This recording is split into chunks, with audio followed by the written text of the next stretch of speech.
Voy a hablar de intelectuales en el ámbito de la psicología, la gran mayoría, muchas de ellas mujeres, en Estados Unidos, en Canadá, en la cultura anglosajona, pero también en Europa, y un ejemplo en Oriente, y definiciones, la etimología de algunos conceptos, algunos conflictos bélicos entre Grecia y Turquía, que llevaban pues desde el siglo XIX entre ambos estados, cuando en 1830 se convirtió Grecia en un estado independiente porque Grecia pertenecía al Imperio Otomano, al Imperio.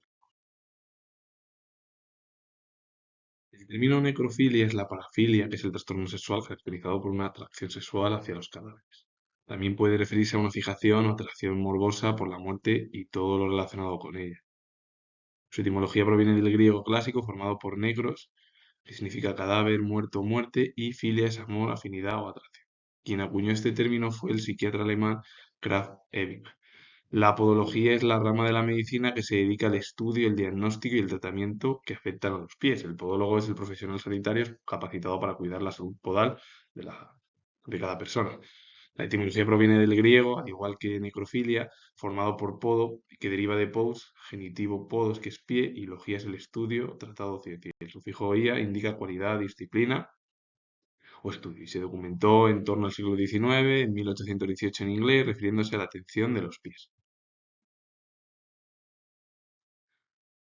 Grecia y Turquía no han tenido muy buenos momentos a lo largo de la historia, sobre todo en el siglo XIX, primeramente porque Grecia pertenecía al Imperio Otomano desde tiempos pues, de la Edad Moderna y anteriormente, y a partir de la independencia de Grecia incluso ha habido hasta muchos problemas. Es verdad que la entrada de ambos países en la OTAN, porque Grecia es verdad que está en la Unión Europea, igual que Chipre, Malta, todo.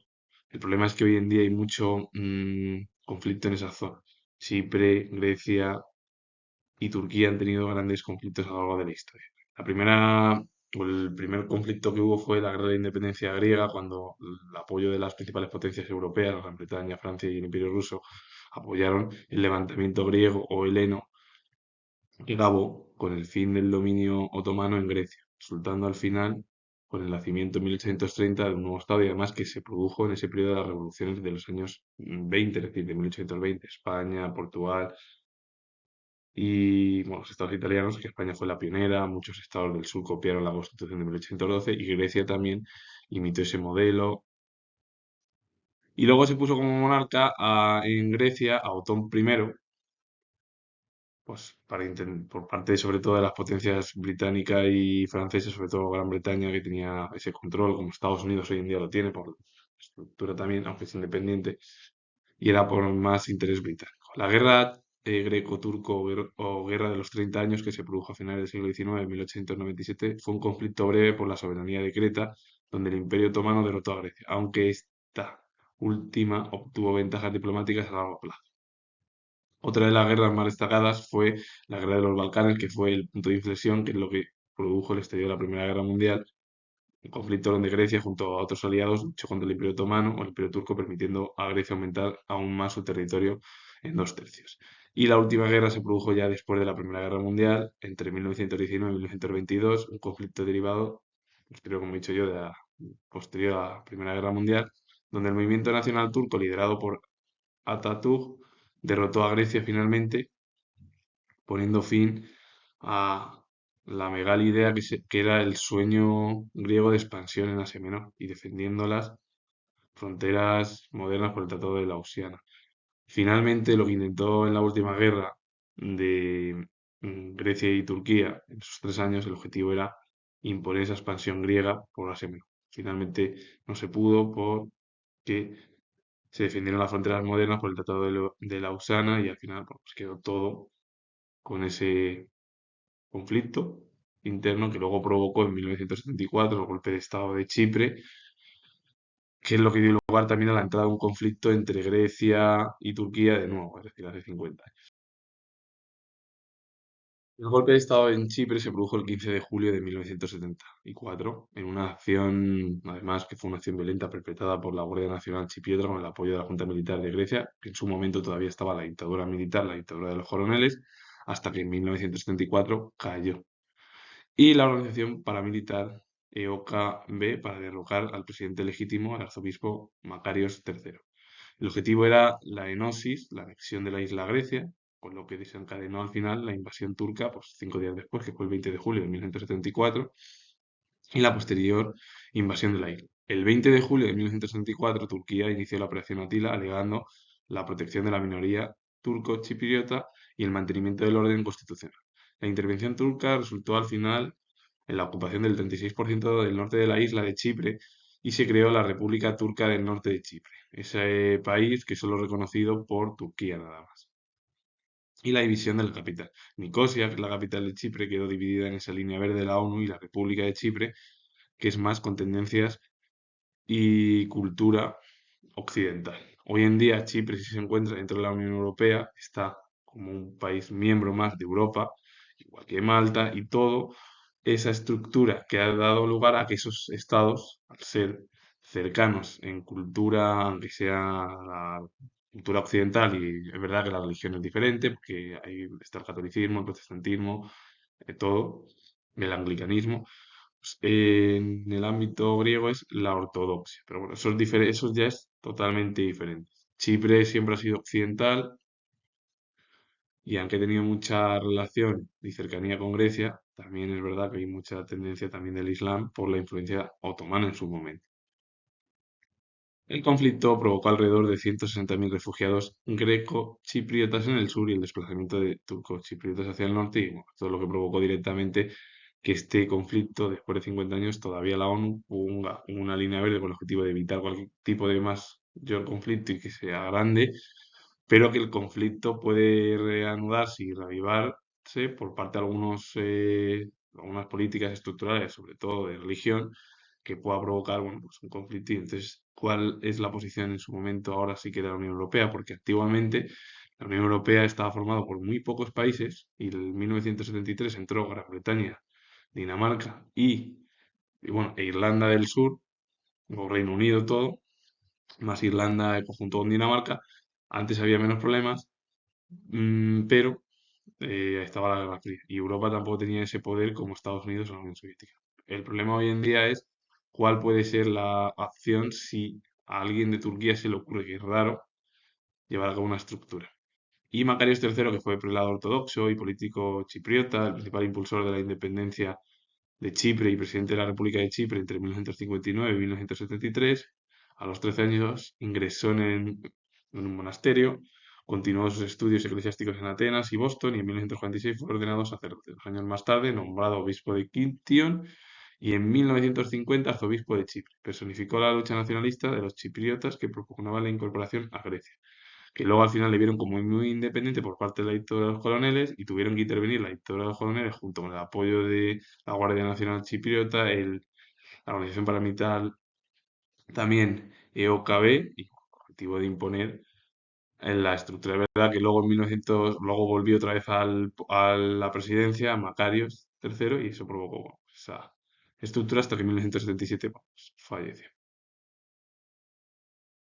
La reumatología es la especialidad médica dedicada al diagnóstico y tratamiento de enfermedades del aparato locomotor, que son las articulaciones, los músculos, los huesos y los tendones, y dolencias autoinmunes sistémicas. Su etimología proviene del griego reuma, que significa flujo, humo, y logos es estudio, reflejando la antigua creencia de que estas enfermedades eran causadas por flujos internos nocivos.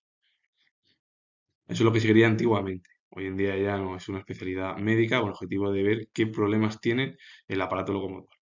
La traumatología es la rama de la medicina que estudia, diagnostica y trata lesiones del aparato locomotor como los huesos, las articulaciones, los músculos, los tendones y los ligamentos causadas por traumatismos u otras causas. Totalmente diferente a la reumatología que se encarga de enfermedades que lo otro son traumatismos que hayan tenido rotura, problemas o por ejemplo los músculos también y otro tipo de cosas.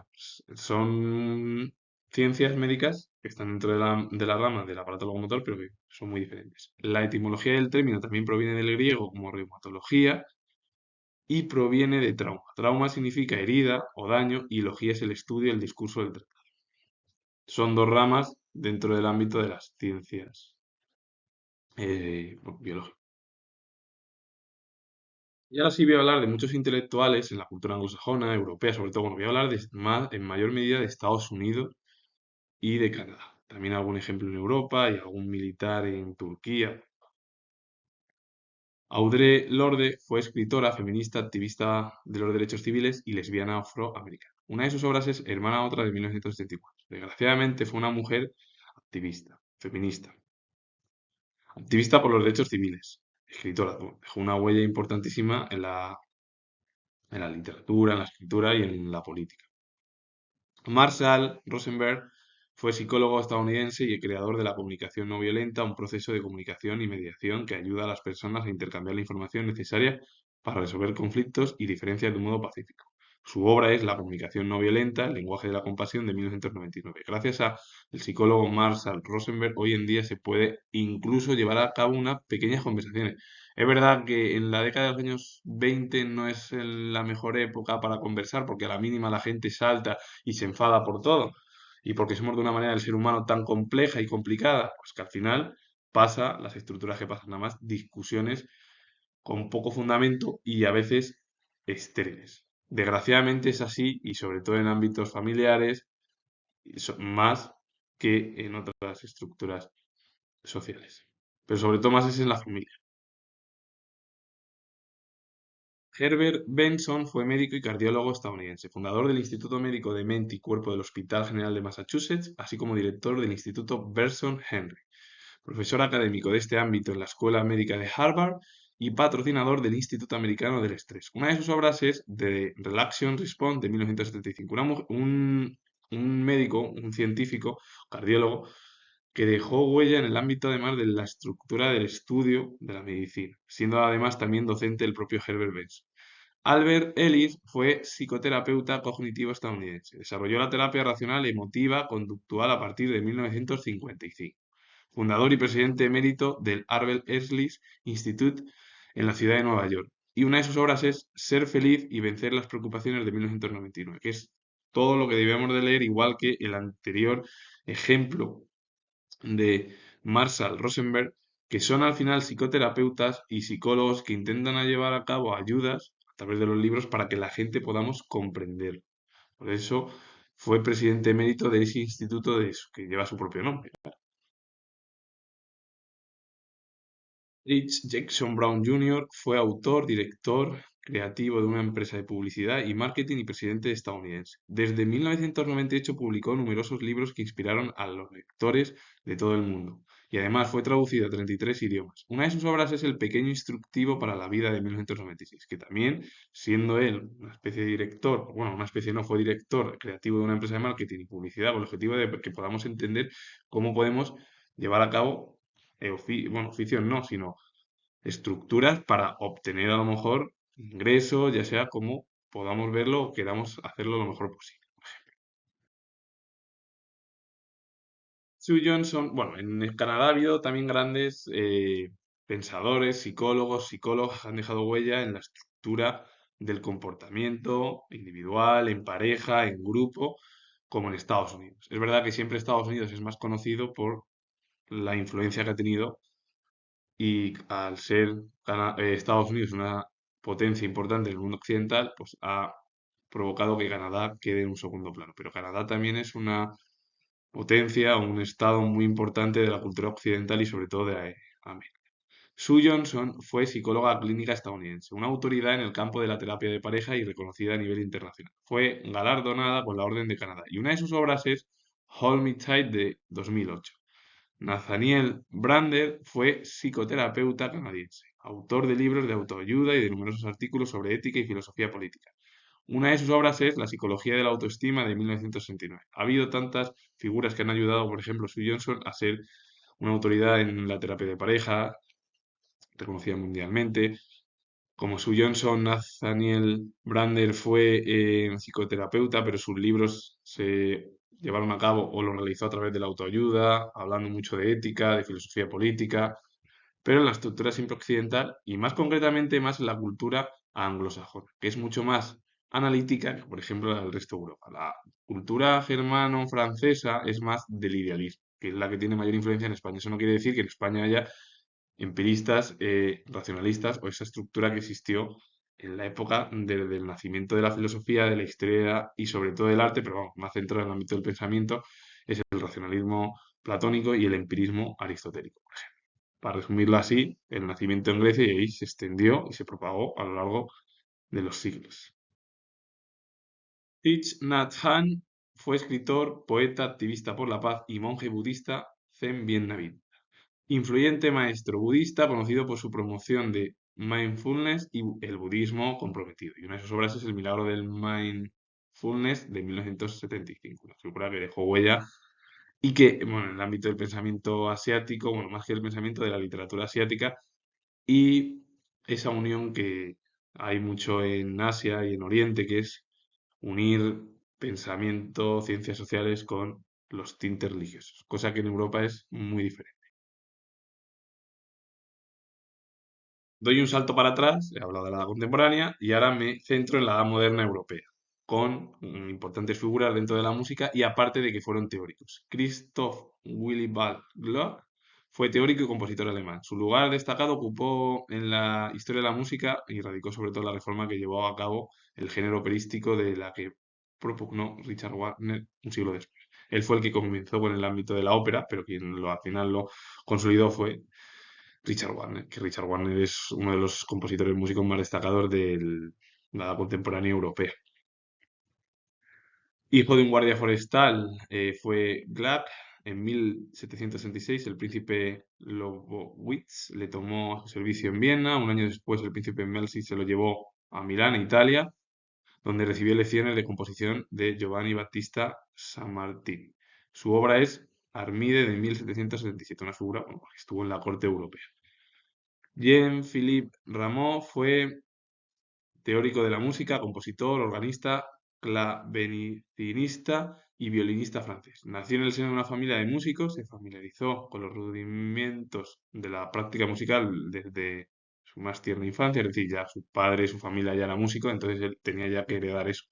Prácticamente, eso no quiere decir que se pueda heredar o no, porque ya cada uno tiene su don y lo tiene que ir desarrollando lo que él quiera y su propio trabajo o oficio, como se quiera decir. Un viaje que realizó a Milán, emprendido en 1701, le dio a conocer la tradición musical italiana. Su obra más destacada es el libro de piezas para clave de 1706, con la cual inauguraba una serie de obras instrumentales cuya buena acogida le permitió introducirse en los medios musicales de la capital gala. Esa obra, siendo el teórico, le ayudó como otro tipo de obras y luego, bueno, también en el ámbito de la música.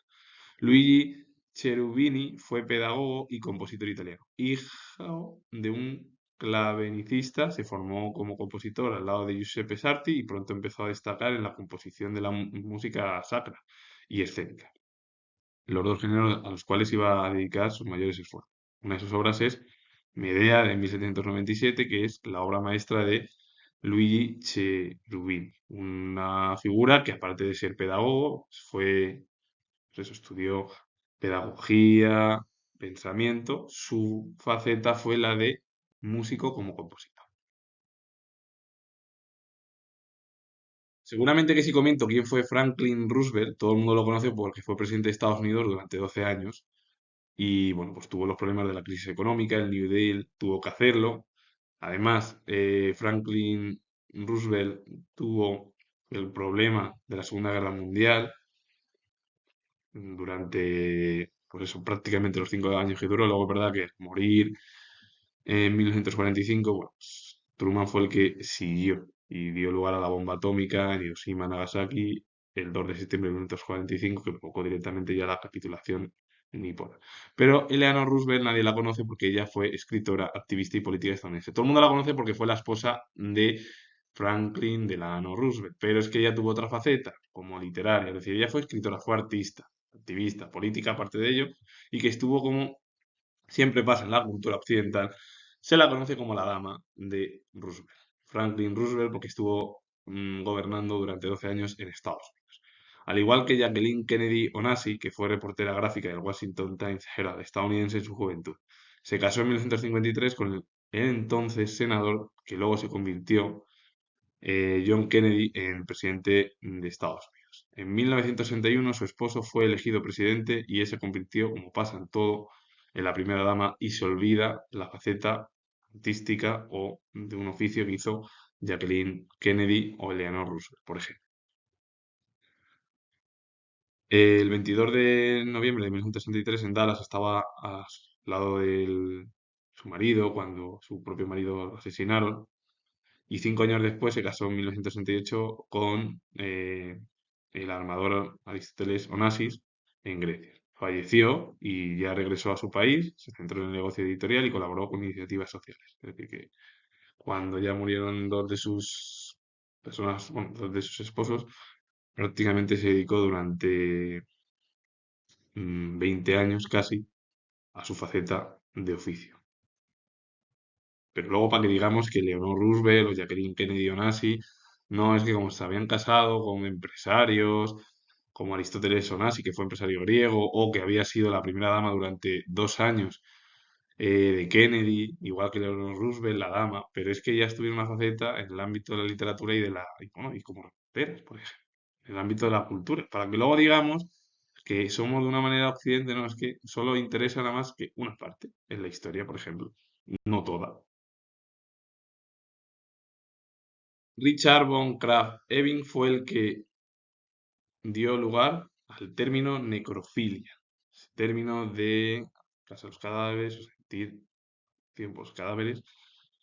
Y bueno, él fue psiquiatra alemán, considerado el iniciador de la clasificación y la sistematización de la patología sexual. Su obra más destacada es Psicopatías sexuales de 1866, una colección de historias clínicas sobre la desviación sexual, que apareció en múltiples ediciones. Una figura, bueno, pues que veía que cualquier otro tipo de sexualidad estaba desviada y que solo tenía que ver uno. Desgraciadamente, menos mal que estas cosas han ido cambiando, pero bueno, yo me refiero a otros, no a lo de la necrofilia, porque el término necrofilia es muy duro y muy complicado también de comprender. Aristóteles Onassi fue empresario griego. Se casó cuando falleció en 1968 con Jacqueline Kennedy, que luego fue Jacqueline Kennedy Onassi. El propio Aristóteles Onassi procedía de una familia acomodada dedicada al comercio del tabaco en la ciudad de Esmirna, que se encontraba en el Asia Menor, perteneciente al Imperio Otomano. La familia quedó arruinada a raíz de la ocupación griega de la ciudad al final de la Primera Guerra Mundial y la posterior recuperación por Turquía en la guerra greco-turca que he hablado, que esto obligó a toda la familia a emigrar. María Callas también estuvo casada con Aristóteles Onassi. Ella fue soprano estadounidense de origen griego, convertida en un mito que sobrepasó con mucho el estrecho círculo de los amantes de la ópera. A ello contribuyeron sin duda su portentosa voz, bueno, capaz de matices y colores más inhospechados, y su personal forma de abordar la interpretación de los personajes en escena.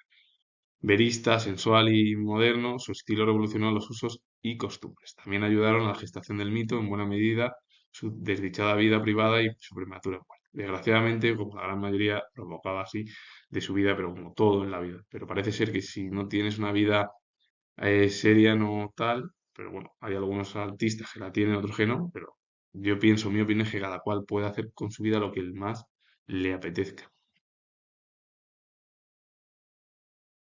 Por último, un político turco. Aunque Mustafa Kemal Atatürk nació en Grecia, él era turco porque fue militar y político turco. Comenzó el nacimiento con él de la República de Turquía, después, sobre todo, además, eh, del final de la Primera Guerra Mundial. El Imperio Turco apoyó a los imperios centrales. Los imperios centrales fueron derrotados frente a los aliados y provocó la desintegración de muchos de los imperios que dio lugar a la aparición de numerosos estados. El propio Atatürk participó en calidad de oficial en la guerra ítalo-turca, en la que obtuvo la victoria en Tripolitania y en la guerra de los Balcanes también. Y durante la Primera Guerra Mundial, ya con el grado de coronel y posteriormente el de general, venció en los Dardanelos en 1915, aunque dicha victoria no pudo evitar el final de la derrota turca.